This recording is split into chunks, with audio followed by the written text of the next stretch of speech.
j'ai une de mes anciennes internes qui vient de me dire ils font présenter ça par un vieux. Voilà.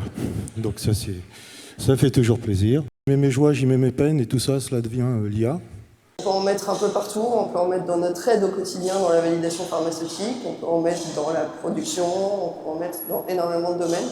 Donc finalement, c'est le progrès de demain pour moi, l'intelligence artificielle. Vous voyez que le mot principal qui ressort, c'est aide. Mais à partir du moment où finalement l'humain interagit avec un humain d'un côté, une machine de l'autre, et qu'à un moment donné, il ne fait plus la différence, on peut qualifier cette informatique comme intelligence artificielle. Bien, merci. Le décor est planté et bravo parce que vous avez fait ça en moins de 5 minutes, alors que c'est quand même, pour un béotien comme moi, assez parfois abstrait. Et donc nous allons, c'est un grand classique dans ces jeudis après-midi, nous allons lancer donc à peu près une petite demi-heure de vidéos qui va montrer différentes expériences de systèmes et de services qui ont intégré des machines finalement qui utilisent l'IA.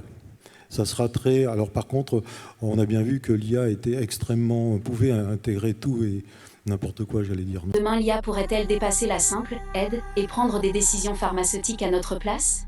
Bénéfice pour le patient et une IA qui ne remplace pas le pharmacien, mais qui l'aide en analysant les données académiques. Une analyse qui doit cependant être maîtrisée, voire contrôlée. Il y a un truc sur Facebook où on voit une dame qui vient chercher du boulot et à l'Agence nationale de l'emploi et qui dit, et le robot qui la reçoit lui demande qu'est-ce que vous faisiez avant, et elle dit je faisais votre boulot.